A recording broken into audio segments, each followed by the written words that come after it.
अस्सलाम वालेकुम एवरीवन, कैसे हैं आप सब। आई होप सब ठीक होंगे। तो अल्हम्दुलिल्लाह मैं भी ठीक हूँ। तो आज हम बनाएंगे बहुत ही सिंपल टी केक। इसको बनाना बहुत ही इजी है। तो अचानक से हमारे घरों में मेहमान आ जाते हैं तो हम इस केक को बहुत जल्दी बेक करके मेहमानों में सर्व कर सकते हैं।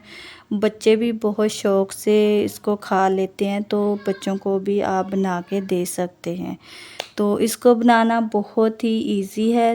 तो ये केक अब ओवन और विदाउट ओवन दोनों तरीक़ों से इसको बनाया जा सकता है, लेकिन हम इसको विदाउट ओवन पतीली में ही बनाएंगे, क्योंकि कुछ लोगों के पास ओवन मौजूद नहीं होता, तो वो पतीली में इसको कैसे तैयार कर सकते हैं। तो इससे पहले अगर आपने मेरे चैनल को सब्सक्राइब नहीं किया तो प्लीज़ मेरे चैनल को सब्सक्राइब करें, लाइक करें और ज़्यादा से ज़्यादा शेयर करें।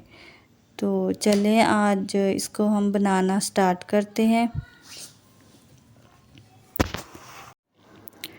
हाँ जी, तो यहाँ पे मैंने लिया है एक मोल्ड।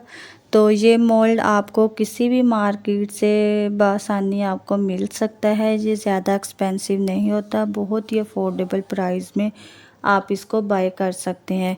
इसमें ये साइज़ छोटे भी होता है और साइज़ इसमें आपको बड़ा भी मिल सकता है। जिस हिसाब से आपने अपना टी केक तैयार करना है, उस हिसाब से आप ले सकते हैं।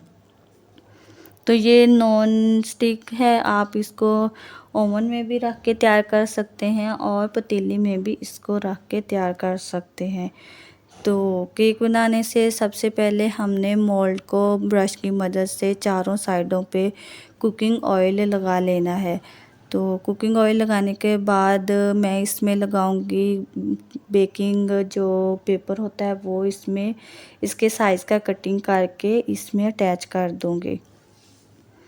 तो अटैच करने के बाद आपने फिर से ब्रश की मदद से इसको चारों साइडों से ग्रीस कर लेना है। तो ये प्रोसेस इसलिए ज़रूरी है ताकि जब हमारा केक बेक हो, तो जब हम इसको उतारें मोल्ड में से या बेकिंग जो पेपर हमने लगाया है वो उतारें, तो आसानी से वो उतर जाता है। तो अब आपने इसको लगा के साइड पे रख देना है। तो अगला प्रोसेस हम स्टार्ट करते हैं।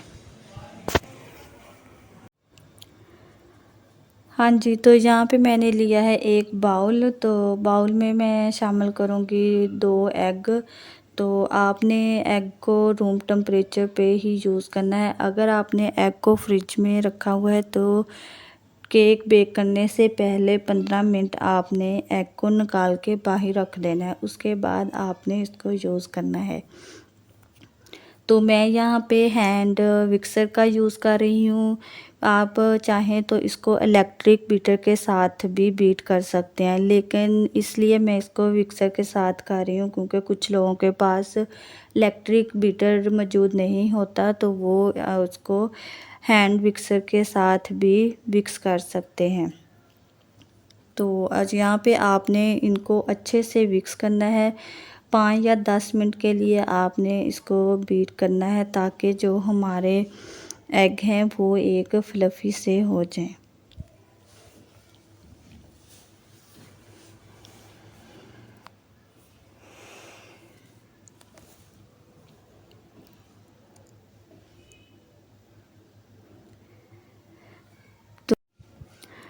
तो अच्छे से इसको बीट करने के बाद अब मैं इसमें शामिल करूँगी half cup plus 1 tablespoon grind की हुई चीनी का। तो आप चाहें तो इसको बग़ैर पिसे भी चीनी ऐड कर सकते हैं, लेकिन पिसी हुई चीनी ज़्यादा बेस्ट रहेगी ताकि आप जब इसको बीट करें हैंड मिक्सर के साथ तो आपको ज़्यादा मुश्किल ना हो और हमारी चीनी अच्छे से इसमें मिक्स हो जाए।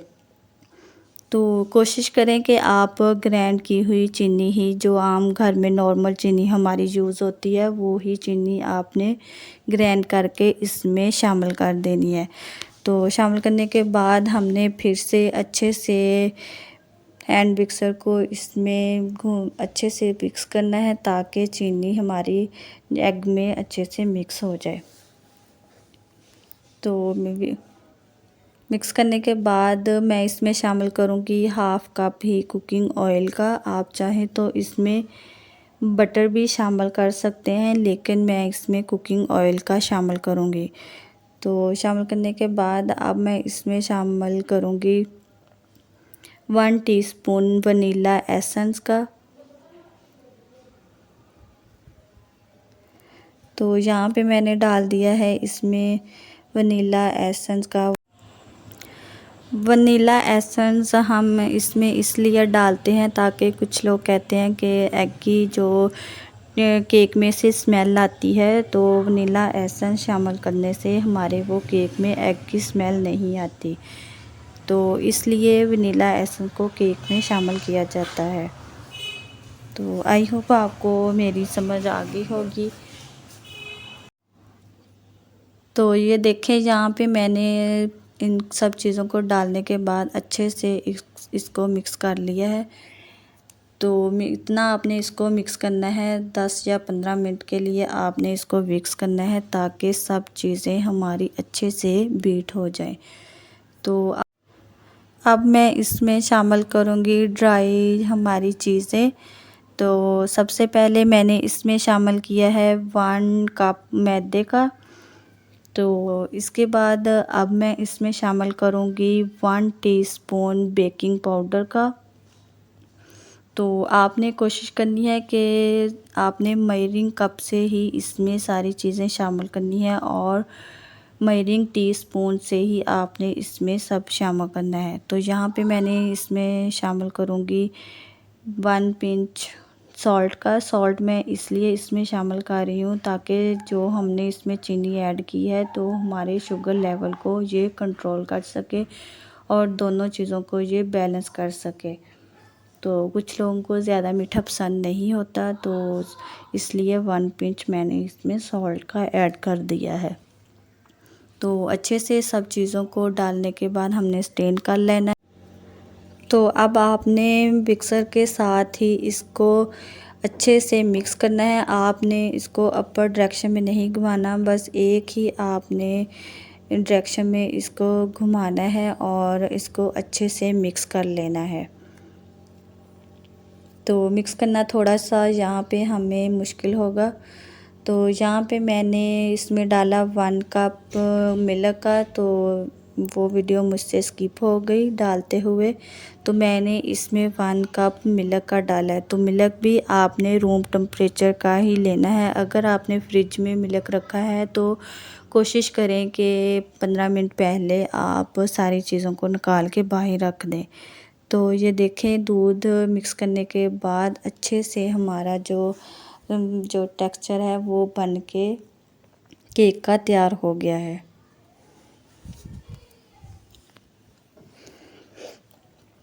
तो यही मुझे चाहिए था, ऐसा ही हमें चाहिए होता है। तो यहाँ पे अब मैं इसमें डालूँगी 1 पिंच फूड कलर का। फूड कलर मैंने इसलिए इसमें डाला है ताकि हमारे जो इसका कलर है केक का अच्छे से आ जाए। तो आप इसको स्किप भी कर सकते हैं, तो लेकिन इसको डालना इतना ज़रूरी नहीं है। तो इसके बाद मैंने इसमें डाला है लेमन के 2-3 ड्रॉप। तो ये केक टी केक में लाजमी डालना चाहिए, इससे जो हमारे केक का टेस्ट है वो बहुत मज़े का हो जाता है। तो इन सब चीज़ों को डालने के बाद आपने अच्छे से मिक्स कर लेना है। इनको एक दफ़ा फिर से आपने एक ही डायरेक्शन में घुमाना है और ये देखें हमारा कितना स्मूथ सा टेक्सचर बन के तैयार हो चुका है।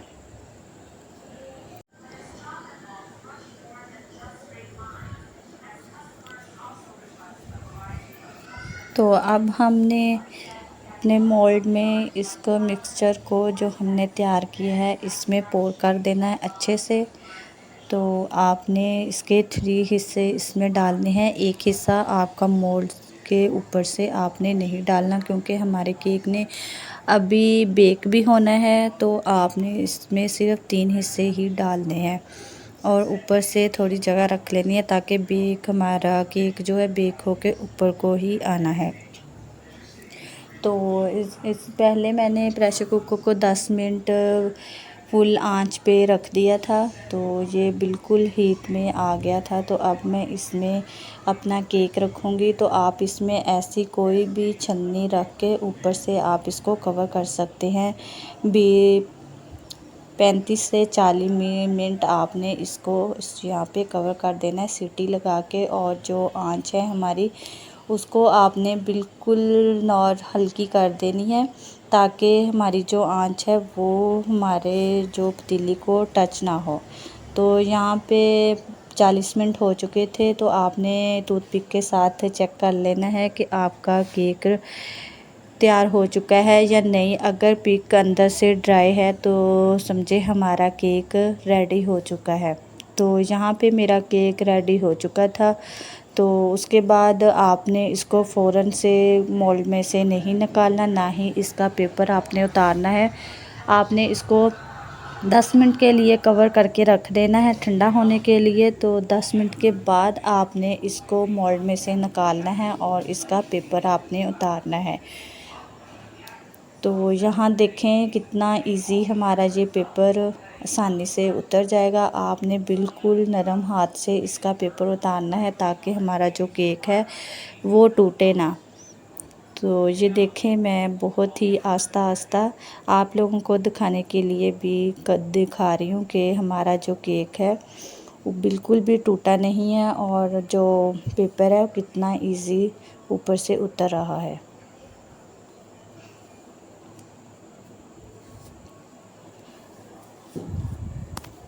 तो इसके बाद आप इसको कट कर लें। तो बहुत ही इजी ये कट हो जाता है। तो ये देखें मैं आपको करके यहाँ पे दिखा रही हूँ। तो केक को बिल्कुल नरम हाथ से ही आपने इसको कट करना है क्योंकि बिल्कुल हमारा केक अभी ठंडा नहीं हुआ। तो ये थोड़ा आप इसको ज़्यादा तेज़ से इसको काटेंगे तो ये टूट भी सकता है, लेकिन आपने बिल्कुल नरम हाथ से ही इसको यहाँ पे काटना है। तो ये देखें मैं आपको काट के दिखा रही हूँ कितना सॉफ्ट हमारा ये केक बनके तैयार हुआ है।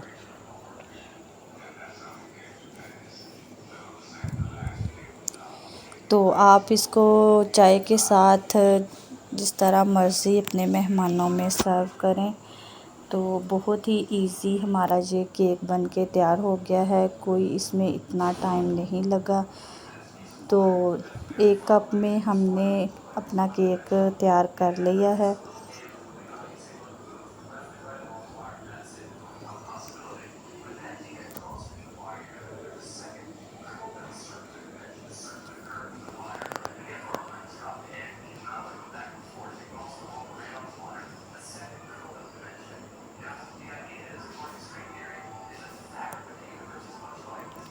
तो ये देखें यहाँ पे कितना सॉफ्ट हमारा केक ये बनके तैयार हो चुका है।